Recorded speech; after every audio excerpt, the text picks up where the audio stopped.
సిరికొండ మండల కేంద్రంలో collector T Vinay Krishna Reddy గురువారం ఆకస్మికంగా తనిఖీలు చేశారు. సిరికొండ ప్రాథమిక ఆరోగ్య కేంద్రం, ప్రభుత్వ ఉన్నత ప్రైమరీ పాఠశాలలు, పిఎస్సిఎస్, ఎరువుల గిడ్డంగి, తహసీల్దార్ కార్యాలయాలను సందర్శించారు. స్థానికంగా లబ్ధిదారులు చేపడుతున్న ఇందిరమ్మ ఇళ్ల నిర్మాణాలను క్షేత్రస్థాయిలో పరిశీలించారు. డబుల్ బెడ్రూమ్ ఇళ్ల సముదాయాన్ని సైతం సందర్శించిన కలెక్టర్ అర్హులైన వారికి కేటాయించేలా ప్రభుత్వ మార్గదర్శకాలకు అనుగుణంగా జాబితా రూపొందించాలని అధికారులను ఆదేశించారు. ముందుగా ప్రభుత్వ ప్రాథమిక ఆరోగ్య కేంద్రాన్ని కలెక్టర్ తనిఖీ చేశారు. హాజరు పట్టిక ప్రకారం వైద్యాధికారి సిబ్బంది విధుల్లో ఉన్నారా లేదా అని అడిగి పరిశీలించారు.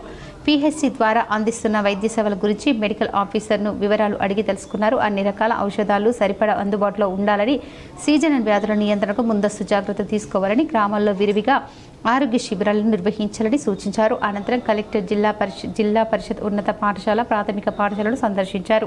ఉచిత పాఠ్య పుస్తకాలు, ఏకరూప దుస్తులు వచ్చాయా అని ఆరా తీశారు. ప్రభుత్వ బడుల్లో మెరుగుపడిన సదుపాయాలు, నాణ్యమైన విద్యా బోధన గురించి వివరిస్తూ విద్యార్థులు ప్రవేశ గణనీయంగా జరిగేలా చొరవ చూపాలన్నారు. స్థానిక తహసీల్దార్ కార్యాలయాన్ని సందర్శించిన కలెక్టర్ భూభారతి దరఖాస్తుల పరిష్కారానికి చేపడుతున్న చర్యల గురించి తహసీల్దార్ రవీందర్ను వివరాలు అడిగి తెలుసుకున్నారు.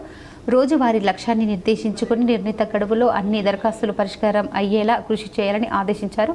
ప్రభుత్వం ప్రతిష్టాత్మకంగా చేపట్టిన భూభారతి అమల్లో జిల్లాను ముందంజలు నిలిపేలా చిత్తశుద్ధితో పనిచేయాలని హితో పలికారు. కొత్త రేషన్ కార్డుల పేర్ల నమోదు కోసం వచ్చిన దరఖాస్తులను వెంటనే పరిశీలిస్తూ అర్హులకు నమోదు తెలపాలని అన్నారు. వివిధ నిర్మాణ దశల్లో ఉన్న ఇందిరమ్మ ఇళ్లను కలెక్టర్ సందర్శించి త్వరితగతిన నిర్మాణాలు పూర్తి చేసుకోవాలని లబ్ధిదారులకు సూచించారు.